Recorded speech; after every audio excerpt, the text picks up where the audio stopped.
Hello and welcome back to Kerbal Space Program. As you can see, I'm already, here on the launch pad with this neat contraption. Now, I don't have too much of a purpose other than just kind of showing something that I found very intriguing. And that is going to involve Romfader's laser system and all of these nice magenta lasers, as well as a laser system controller.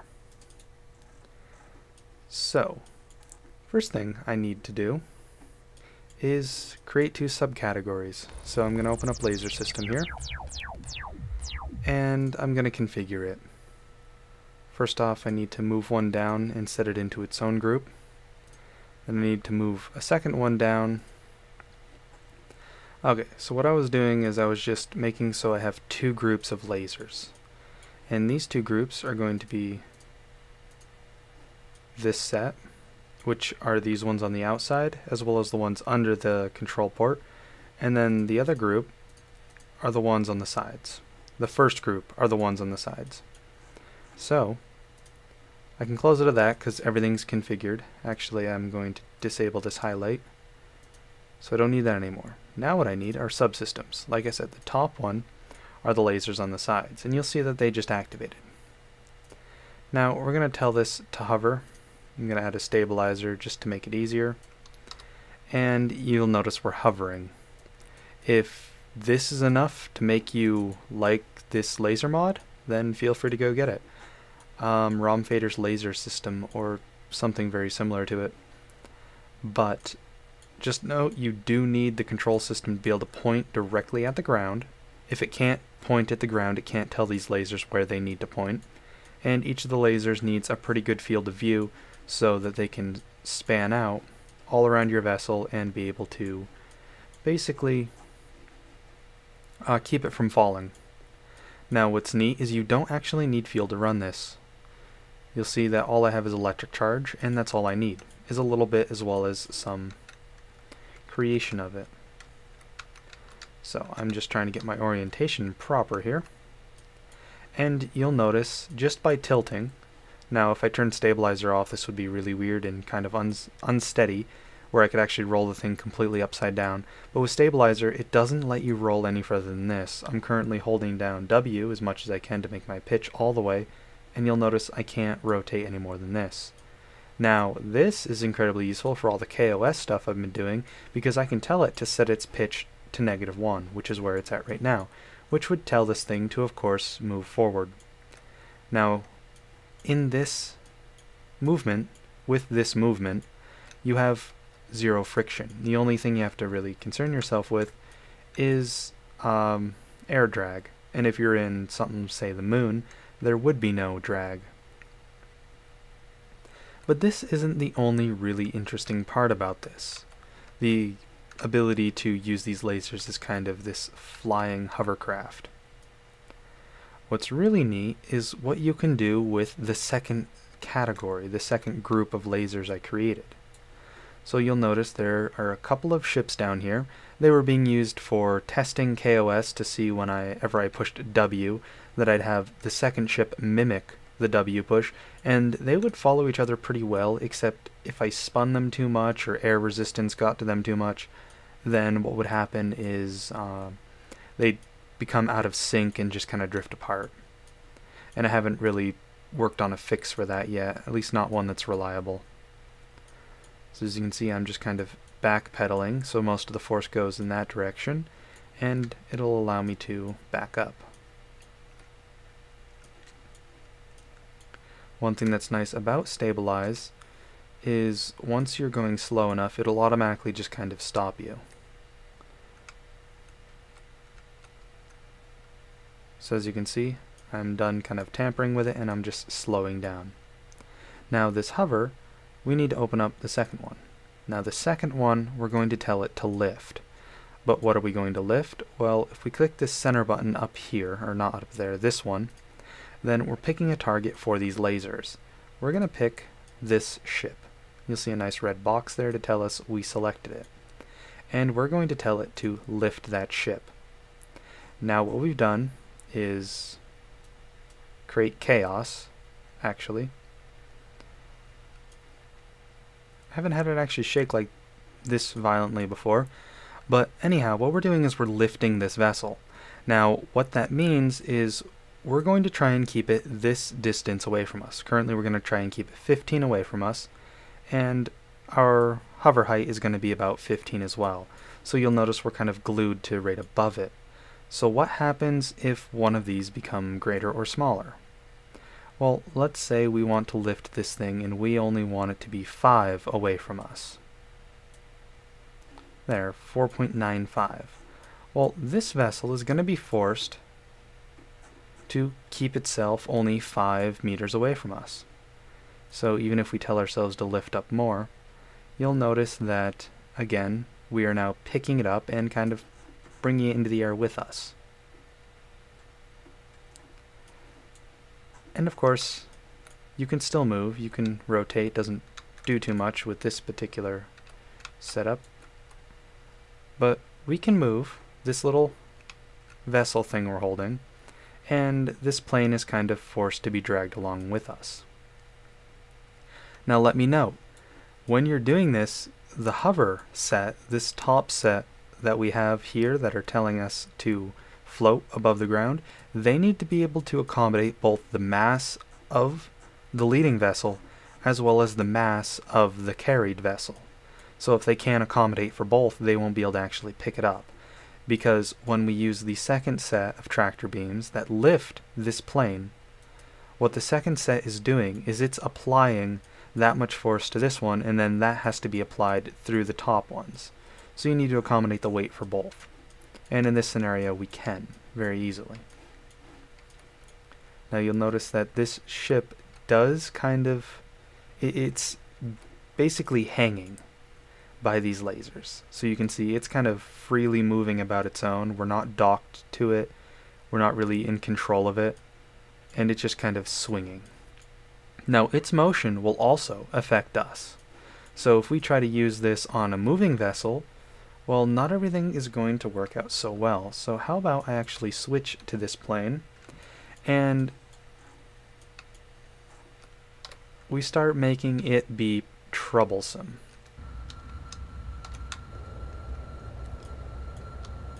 Now to do this, I'm going to throttle up and I'm going to try and get away from that. Now you'll notice we actually got away from it rather easy. And you think, well, if it's supposed to cause that problems, why is it so easy to get away from? It's not. What we did is we moved too high up for it. And by moving, we did actually cause it an issue. You can see it spinning out of control right now. But what we did to it is, I'm actually going to turn SAS off, and this might fix a little bit of this problem, or it'll just break. Now, what happened there was we moved above where these lasers could see. As you can see, they only can face toward the bottom. They can't look at anything above this hovercraft. So when we swung the plane and I turned the engine on and it moved me, I was still at the max distance I could be, about 6 meters. When I went above it, these lasers initially over here couldn't reach me, which reduced the force on me, and then when I moved even further up, the only 2 lasers were able to look at me until none were. And once no lasers could look at me, I was basically free, until I dropped too low. Once I dropped too low, the lasers reattached to me and tried to, of course, break the distance using their force. And all this did was, well, bring us down. And that is where this hovercraft got very interesting. Because certainly this is incredibly good for carrying goods around. Just, hover this thing around, pick up a base, and just kind of cart it over to other bases, and this thing has pretty fine-tuned control. You can even put RCS on it to give it even more accurate control. Because as you can see, I do have to tilt, and it does take a little while to stop. But with RCS I could be much more precise, and then I could just drop base modules or trucks. I can kind of fly them over much quicker using this method. So there's a lot of benefits to this. But then there's this kind of grabbing onto things. So how about we see something else that's rather interesting. I'm gonna, whoops, I missed. I'm gonna target that ship, and I'm just gonna kind of lower. I need to cancel that lift in order to actually use that command again. But I can hover, as I've been showing. And if you look at the number kind of represents the hover's height.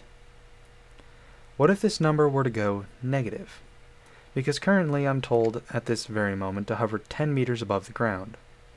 Well, hovering 10 meters above the ground requires a certain amount of force per beam, and as you can see, it's about 3 kilonewtons to do this command.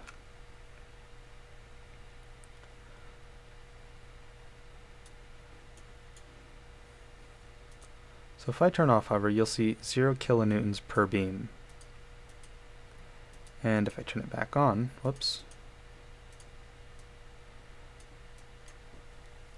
now you're going to notice per beam is -7 kilonewtons. Well, can't we make this go up? Yes, we can.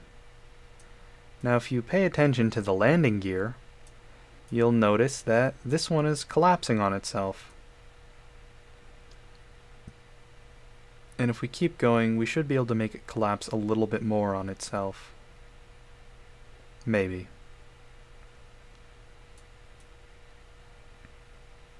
Let's go to -30 and we'll leave it at that for now. Okay. So currently we're at -30. Each beam is pulling us toward the ground with -26.23 kilonewtons for a total of 210 kilonewtons. So basically this would be taking the regular KSP engine with 210 thrust, pointing it toward the sky and pushing ourselves into the ground. That's the equivalence. So, how about we turn this one on? Now, you'll notice right away we don't move at all, and we just kind of pulled this plane toward us as if it were a piece of paper. Alright, so I've gone and created a little bit of a different scenario because it's much easier to demonstrate it in this way. What I've done is I've put the lasers on top of this vessel, and again I've glued it to the ground. And what I've got over there is an airplane I'm going to take off with. Now what that airplane is when it reaches in 500 meters range, which is when this laser system will activate, what's going to happen is this vessel, this thing, is going to try and pull it to 10 meters from it once it reaches the active range. Now I could increase the active range, but this is a way that I can kind of show what I'm planning to do with this to some extent. So when we go and click on this plane, I'm going to double click just to make sure my target is set. That way I know what my distance is.